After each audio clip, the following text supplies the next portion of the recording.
for the Department of Archaeology at the site. And that's what it looked like in 1976. Wow. Several people had done a bit of work there. We know that Linton Satterthwaite from the University Museum in Pennsylvania, along with Alexander Hamilton Anderson, who was one of the first commissioners of archaeology, had exposed a section of the East Frieze. Several British archaeologists had also done some work on structure A15 in this section of the site, that's structure A13, and Peter Schmidt, subsequent commissioner of archaeology, had excavated the little Stela house and had that conserved in the late 60s and early 1970s. So that's what Xunan used to look like back in the 1970s. Well, the first major archaeological project of the site happens in the 1990s. Started in 1991 to be accurate, and that was a project that was joint between UCLA and the University of Pennsylvania under the direction of Richard Leventhal and Wendy Ashmore. And Jason Yeager was actually a student of Wendy Ashmore, and he got to work at Xunantunich during the 1990s as part of the Xunantunich Archaeological Project, better known as SHAP, right, for short.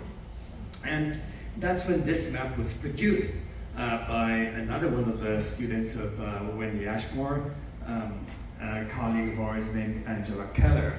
So the Xunantunich Archaeological Project, SHAP, right, they did a lot of excavations, not just in the site core, but also in the periphery. They did a lot of survey. In fact, as part of that survey, Jason ended up working at San Lorenzo by Xunantunich, where he did his PhD research. And the SHAP project actually did a little bit of conservation work, not very much. They focused on structure A1, which they conserved, and also the West Frieze up at the Castile. Jason, correct me if I'm missing anything, but I think that's where their conservation efforts were focused on. So there you can see structure A1, and these are some aliens coming down to visit the site. This is actually when I was at the Institute of Archaeology. We had some noble whatever from the United Kingdom, so they wanted to go visit the site, and they asked if they could be lowered down by helicopter. So that was what was going on. But there is that little Stela house that I said was excavated and conserved by Peter Schmidt, and that structure A1 that was excavated and conserved by the Xunantunich Archaeology Project, and this is part of the West Frieze. And just, gosh, what, it was almost 3 weeks now, during the Belize Archaeology Symposium, I dragged Christoph off with me to do a tour of some visitors from the Mundo Maya countries, and we toured them around. And I know that a lot of you guys are, know about the West Frieze, and some people still ask, well, what does it represent? So Christoph, since a couple of your slides didn't go, let me throw some stuff there, and please jump in and add. But what the West Frieze has, if you have to share this with any of your tours, is there are 2 registers. In fact, we know that when structure A6 second was being used, that all 4 sides were decorated with the stucco frieze. Sadly, the northern section and the southern section did not preserve, they collapsed. And when we excavated the front of the Castillo and the back, we have found lots of fragments of those stucco decorations. Like the east side, the West Frieze has 2 registers. One is a little recessed. The upper one is a little recessed, meaning it's a little bit further back. And this is the lower section. And one of the things I like to tell people is that really, this is the royal palace of the rulers of Xunantunich, and they're trying to make that structure very sacred. And also they're trying to send a message that they live and they commune or communicate with celestial beings, with deities, right, with gods. Because here you can see the little ruler, he's sitting down. Unfortunately, his upper torso did not preserve. But he's sitting down, you can see his knees and his lower legs, and he's flanked by two, some people call them bakabs or pawatuns. You have one there, and they're usually at the right corners of the earth, holding up the heavens or the sky.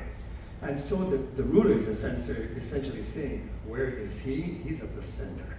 Right? He's important. As you move over to the right, you can actually, there was a big mask right here, but sadly it's gone.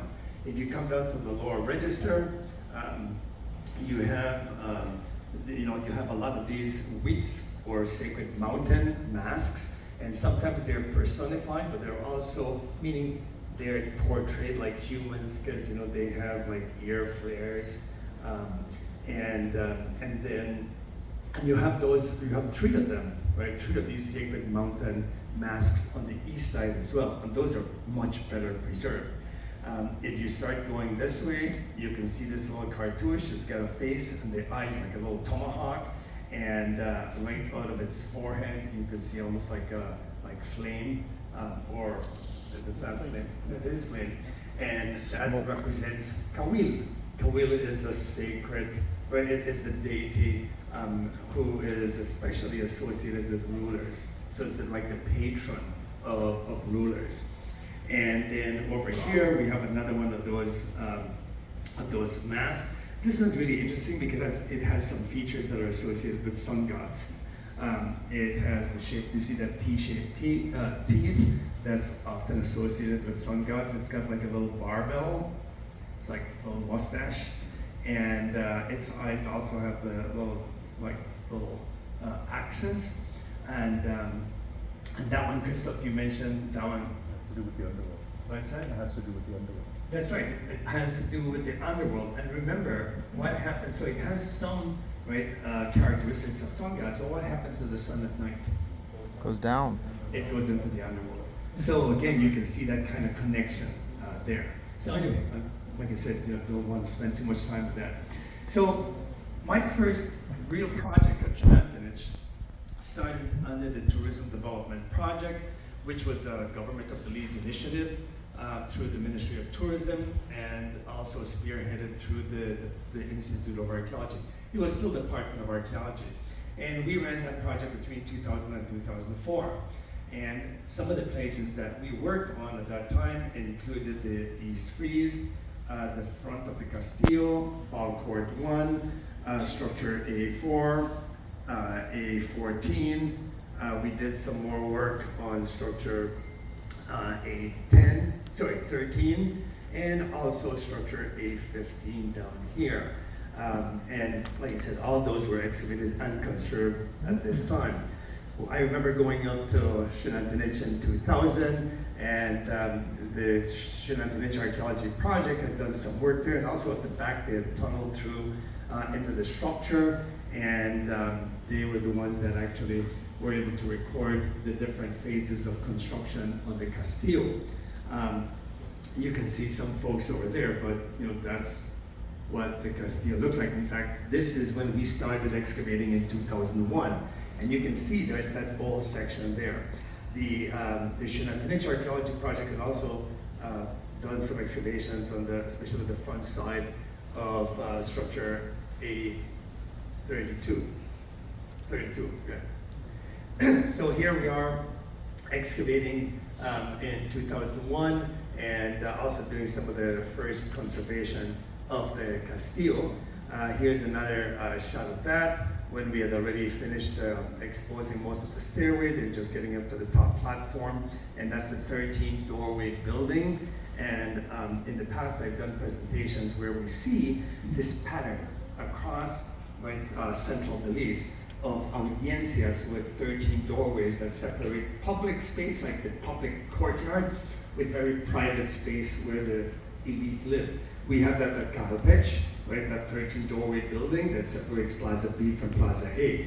If you go to Caracol, you see it there again, right? You look at Cana, right? Cana is in front of the biggest plaza, Plaza B, and you go up steps and you have a 13 doorway building. and you keep going, and then there's a 7-doorway building, and then up on top is where the rulers live. So we see this pattern continued right through Central Police, and that is also very much what we have at Xunantunich. Here's just another view of it after we had finished in there, and I'll come back to this in a second. But that was back in 2000. By 2003, 2004, we finally finished that lower section of Xunantunich, and then we started to do this section right in here. You can see the tarps. When we finished that, then we tackled this central part. And all this was done, like I said, during the tourism development project. Here we are, right after we finished conserving some of that. Much of that had been exposed way back in the past by some earlier archaeologists. But here we are during the TDP, finishing up that section. Well, I remember when we were excavating just behind the 13-doorway building, Christoph showed you a little while ago this monument. We call that panel 2, and we found panel 2 right there, and all around it were these dense deposits of smashed artifacts. Many of them are fragments of incense burners, and they are quite above the floor level, right? The floor is way down there. I'm not going to talk a bit about, what all that means right now, but I just wanted to point out where we found that carved monument. And so, when we completed that project, I remember going up about a year later and took this photograph as everything was starting to darken and all started to look the same. Now, I remember too that when I went up, in the 1970s, this was the East Frieze. The East Frieze, I mentioned a little while ago, was first exposed by Linton Satterthwaite and also by Anderson back in the 1950s. And in the 1960s, Anderson was really concerned for the protection of the frieze. So the best thing he could think about was to make some, construction there that had chicken wire so people couldn't poke their hands through, and metal roof. The only problem with that though is that every time we had a tropical storm or hurricane, we would donate that entire structure to Guatemala. The wind, you guys have been up to the Castillo, right? And when that wind would come up, it would just rip that up, and the zinc metal sheet would fly all the way to Melchor. So, I'm not making that up, I'm serious. In fact, in 1978, we were hit by Hurricane Greta, and I was just about to leave to go to Canada to start my undergraduate university, and all 2 flights a day that used to fly to Belize at that time were canceled. And so since they were not going to start flights again until about a week or 2 later, I ended up having to go up to Xunantunich, and guess what? None of that was there. But you could see some over towards Melchor. So anyway, in the late 1980s, 1990s, the Department of Archaeology just decided, guess what, we don't have the funds to keep replacing these roofs, so they left it exposed. And when the Xunantunich Archaeology Project worked there in the 1990s, they did some conservation of it, but again, there was no more roof placed over it. So when I got there in 2000, this is what it was starting to really look pretty sad. And I remember, speaking with the Minister of Tourism, and I said, guess what? I know we have not budgeted a lot of money for Xunantunich, but there is no darn way we can just walk away and leave that, because the last thing I want is that the Belizean people will say, what did the Institute of Archaeology do to protect this incredible monument? So got permission to spend more money at Xunantunich than we had originally planned, and I've never done any conservation work. You don't get taught conservation when you go do a degree in archaeology. And so I thought, well, I know that in Mexico there's a site called Xunantunich where they have found stucco masks, and what have they done? So I traveled up to Chetumal. I remember taking Jorge Can with me. And this is just a map of Xunantunich, and they have this pyramid with central stairway flanked by a bunch of stucco masks. And here you can see one of that example. Well, Mexico, what they do whenever they find stucco masks, they bring in conservators. There's a big school of conservation in Distrito Federal of Mexico City, and they conserve this every year. Every year they have to bring them in here. And then they construct these large roofs. And I remember looking at it and I thought, that's ugly. The last thing I want to see when I go to a Maya site is a modern roof, like completely covering most of that structure. So, that was what it was like. In fact, on one of my trips, you guys see that young guy there. He just spoke with you before I came here. That's actually Christoph.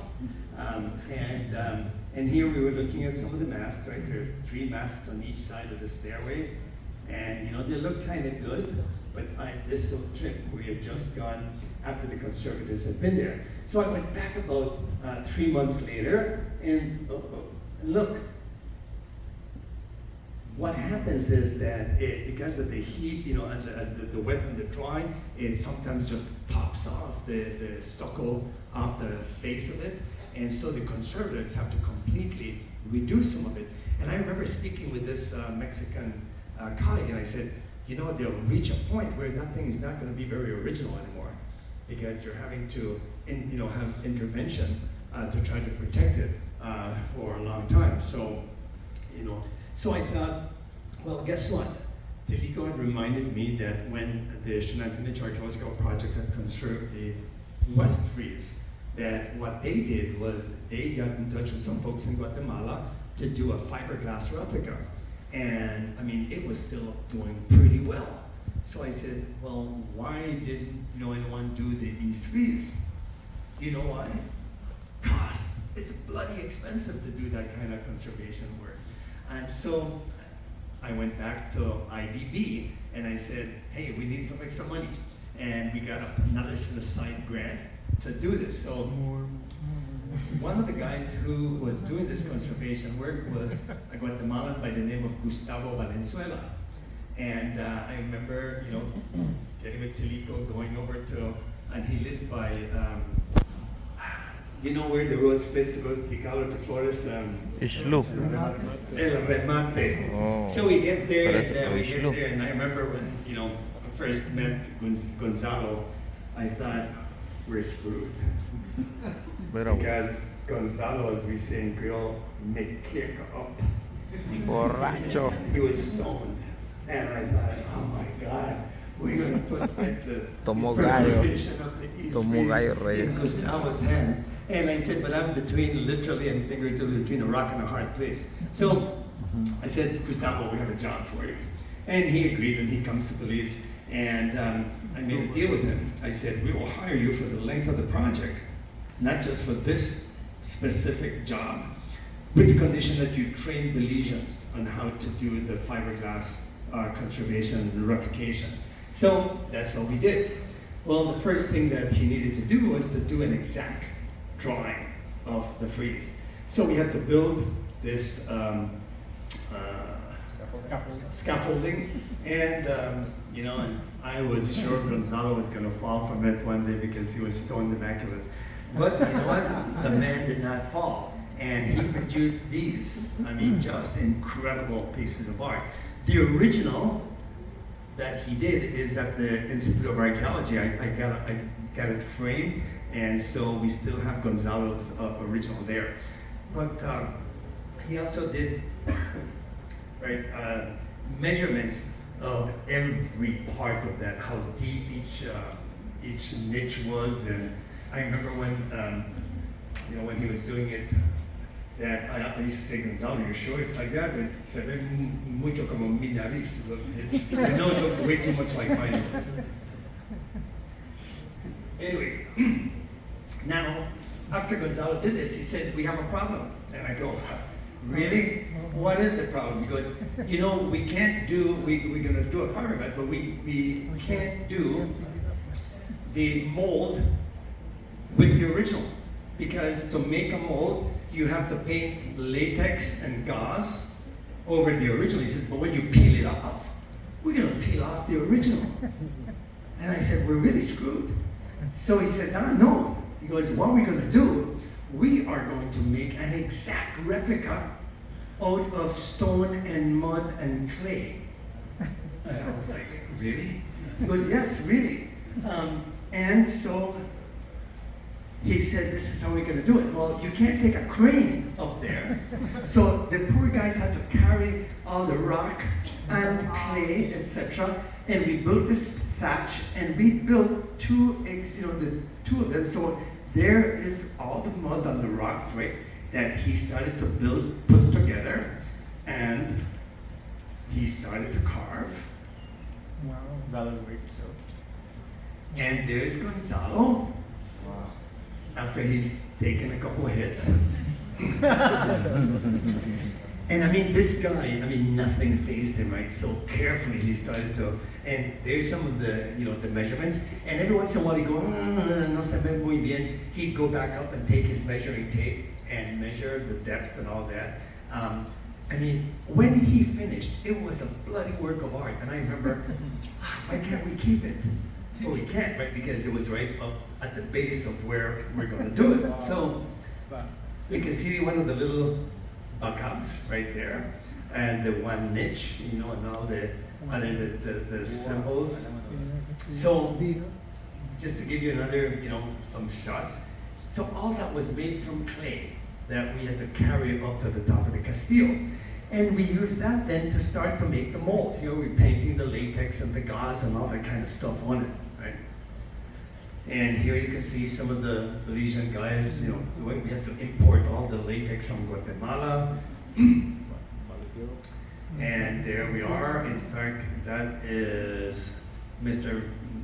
Meneses. He's now a policeman, tourist police out of the site. But there's our mold. Oh, Rambo. Well, there was another problem. Gonzalo said, there is no way in hell we're going to raise. That thing is about 39 feet long by about 9 feet high. He says, if we make one, how are we going to lift it up that way? He says, we have to make it in 6 different segments. And then we have to anchor it. Well, I remember I talked with Claude Belanger, and he goes, in England, they have these huge screws about this long out of aluminum that that you can screw in to lock it against the structure. And I said, well, let's do it. So here we are. I remember we tried to pick a day that was not very windy, and the poor guys, I thought for sure someone is going to fall. So I said, guess what, let's get pulleys. So we got some pulleys. Look at this, is how precarious it was getting, right? To move it up there. So we decided to get pulleys. And there's yours truly before I had gray hair. And there we are, there's Telico right there, myself. And look at the screws that we then screwed in and anchored it. And so there were 6 sections. And today you cannot see where those went in.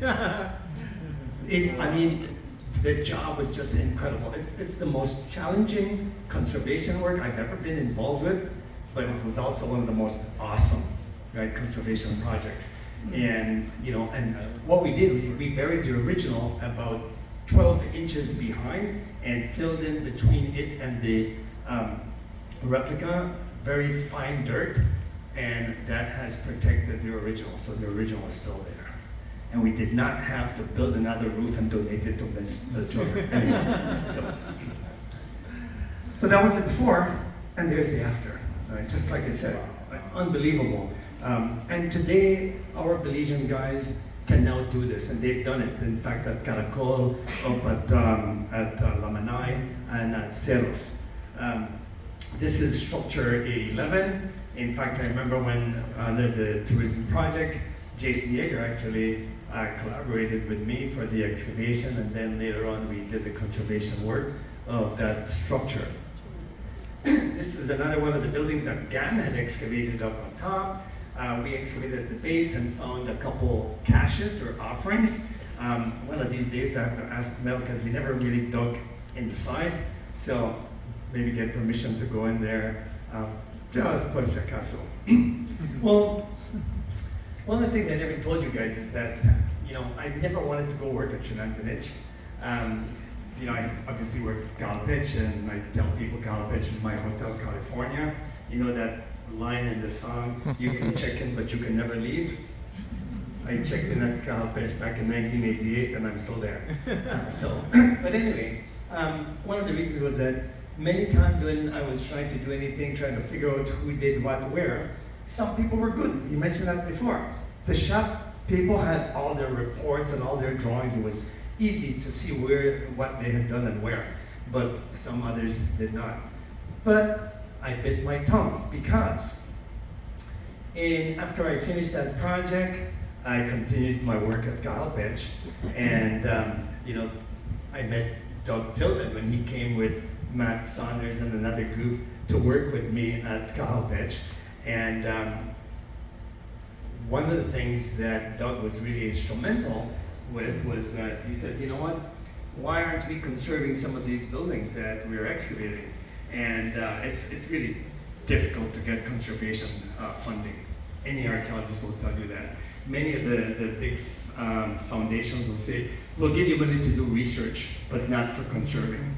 And here Doug provided this opportunity to do this, because we then started to excavate the Eastern Triadic Shrine at Calpitch, and in fact, much of the conservation work at Calpitch was done through that collaboration with the Tilden Family Foundation. Here's the before picture, there's the after picture, right? And we also combined it with good research. So not just conservation for conservation's sake. When we were doing the work, this was the bane of my existence. Every time I looked at that thing, I had to go into anger management. And so, one summer Doug said, you know what, let's take care of that. And so we provided the funding and we changed it. And I had lots of photographs because we had excavated this building and measurements, etc. And so we used that to then conserve it the way it should have been conserved. And so today it's looking more like it was. When so in 2014, when I was leading the Institute of Archaeology, John Morris said to me, so, are you gonna not work in Belize anymore? And I said, what do you mean? This is home. I will always work in Belize. And he goes, why don't you think about taking what you did at Calpitch somewhere else? And I said, well, I'm from Cayo. I prefer to work somewhere in Cayo, and the only other site that's around that we could do something like this is maybe Xunantunich. And I go, but I don't want to go back to Xunantunich. And he said, you should, come on, it's not too far from Cayo. So I said, oh, well, let me talk to Doug. And I said, Doug, what do you think about this idea? He said, well, come up with a plan. So I gave Doug a plan. And the plan was a three-year project. That was in 2015. It's now 9 years and counting. And we already started to talk about next year. So anyway, the initial plan was to some of these places that are highlighted, that's where we were going to work. Well, I can tell you that we've now done a lot more than just that. Let me just share some of the things that we did. Now, you will remember, this one we excavated in 2002. And here we were at structure A4, when we had first started to do some of the research there. And gradually, as we were excavating and conserving, and then up at the top, we had found some really interesting caches and offerings. Here's just another view of it. And right at the summit, the Maya had broken through the floor, and right around where they broke were some of these small, they call them ladle-type sensors or frying pan sensors. And then there was a place where they cut through and they had not sealed it, so we opened it and then we found those 4 skulls. Well, 1 complete skeleton and 3 skulls. And with that, we also found some of these incense burners, which are at the visitor center at Xunantunich, right? And we kept going down, and we found a double vaulted building that was buried in there, a temple. And we went down in the back room and went through the floor, and we found this one burial, and that burial is today in the visitor center at Xunantunich. So there it is. It has some eccentric fence, some jade jewelry and some broken ceramics, right? So there's what it looked like when we finished. Well, with the new project that we've been doing, which we call the Xunantunich Archaeology and Conservation Project, or SHAC-P, which, like I said, is a collaborative project between the Belize Institute of Archaeology and the BIVAR project. We decided, well, let's enhance the tourism aspects and architecture of Xunantunich. So we decided to do these, and Jason also helped with the excavation of structure A2 and structure A3. This is when we were starting up, and there's, after the excavations, and then of course later we did like I said, A2, A3, and then conserved them. But that's how, little by little, we would excavate 1 year, and then if it took us 2 years, then the following year after finished excavation, then we do the conservation work. We then decided to look at structure 820. That had been excavated again prior to our project by the Xunantunich Archaeology Project by a student at that time named Linda Neff. Linda is a really good friend of mine. She lived in Flagstaff, so we reconnected when we were there with her and her husband. But there's structure 820. It had been excavated but then buried back, and so this is us getting ready to re-excavate. And as my kids, they're now both taller than I am. And this one, Colin, he always wanted to be director of the project rather than, you can see from his stand, right? So anyway, here we are after we had finished, re-exposing this building, and Katarina worked for many years with me, both at Calpech and also at Xunantunich. And there's after the conservation. And this little, temple, one of the reasons we wanted to do it, very important. It's one of the last buildings, that and Ball Court 1, that were constructed at Xunantunich. And it shows influence coming from Yucatan. Christoph talks about early influence coming from the Petén, like from Naranjo and elsewhere there. But when those sites start to collapse and decline and collapse, then the Maya in the Belize Valley turned their interest or their connections with the north, and especially with Yucatan. And so we see that architecturally. We also excavated structure A9, and that was the before picture. Doug mentioned before that Thomas Gann had dug up there, and you can see the typical excavation style that Gann would have used, no dynamite.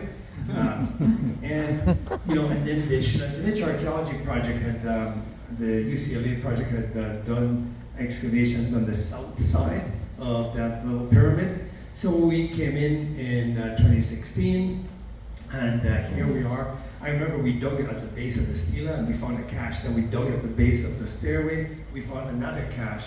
And as we were following the stairs, we hit the first panel, panel 3, and then later on we found panel 4. This is one of the caches underneath the stela. You can see a bunch of eccentrics. And these are some of the poorest eccentrics from Xunantunich, because most of the time they're beautiful. But yeah, so not a very fancy eccentric cache.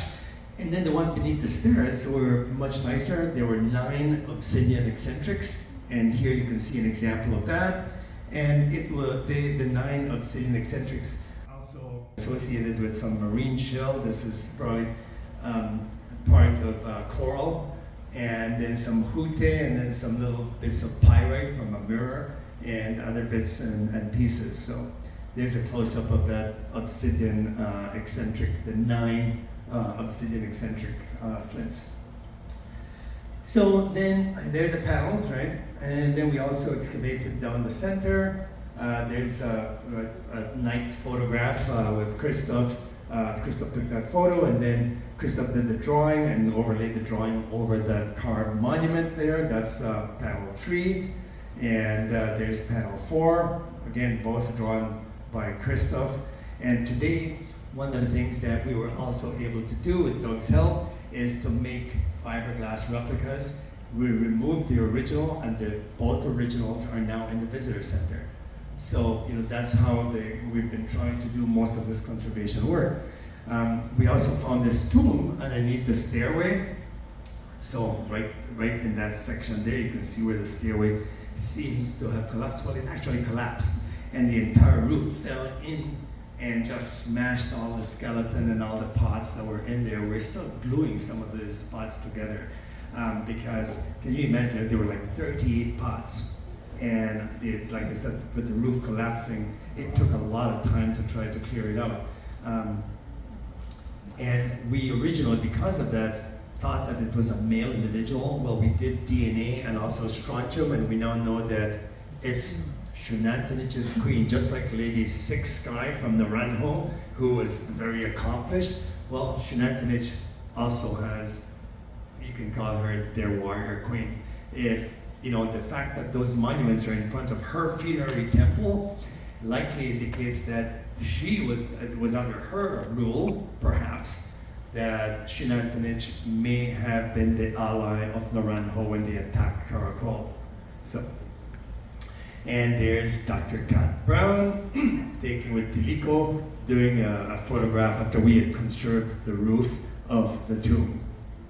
So, this is after we had finished conserving it. So you remember that first photograph and then the completed. Well, somewhere in 2018, I remember, you know, we would walk up and down there every day, and we knew that Eric Thompson had done some excavations there, but then also the Xunantunich Archaeology Project had done an excavation from one side of the building, the west structure, right up to the east structure. And they had found the remains of a child along the center line. And I thought, you know what, it would be nice if we did some excavation and conservation, because then it would also expand the access into Plaza A1, where the Castillo is. And I thought, you know, we can make it look much nicer than that. So we did not expect to find anything when we started to work there. But not wanting to leave anything to chance, I always like to excavate the end zones and then the center again, and then we put in those. Just one day we thought, you know, why don't we put another excavation between the center and the end zones? And we found 5 caches of eccentrics, right?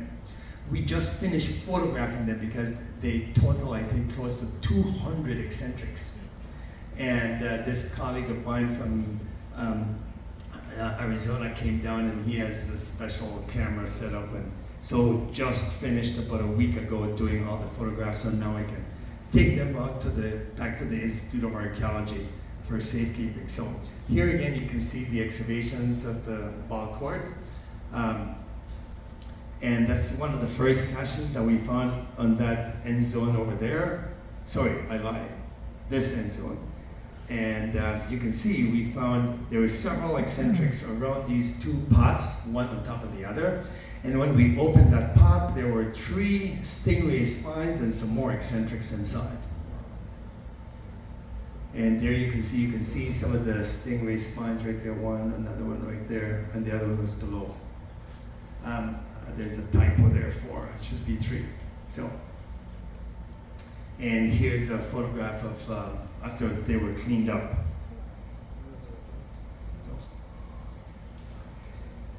After we finished the conservation work, that's what it looks like, so it made it much more pleasant, right, to access right through.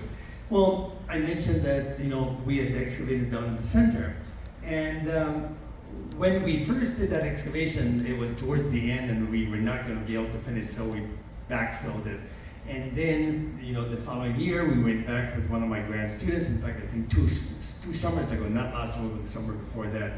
And we went back down, right down the center, and we found the largest cache in that area.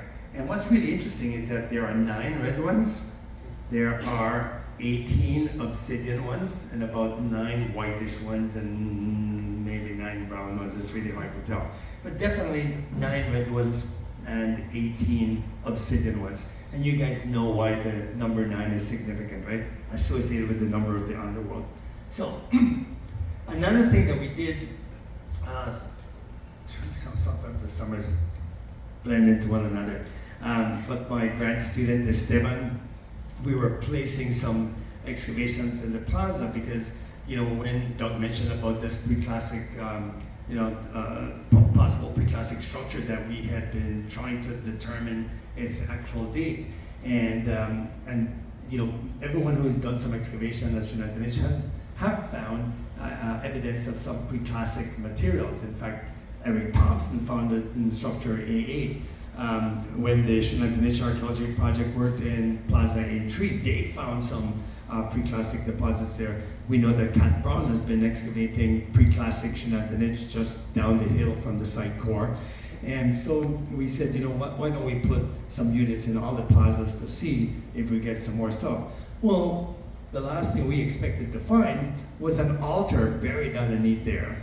So we took photographs of that. That's now in the bodega right now at Xunan, or did we bury it? I think it's by the bodega. And then we cleared that and then lifted it, and right underneath there were 9 eccentrics. And there, as you can see, the close-up of those 9 eccentrics. So, very interesting, some very interesting discoveries. As I said, we thought that we were going to do a 3-year project. Well, it's now 2024 and going. So that, right now we're continuing this. As I mentioned before, we plan to, go back with the support of the Institute of Archaeology and with the Tilden Family Foundation support to continue some of this conservation work and the enhancement of the tourism potential of Xunantunich. Thank you.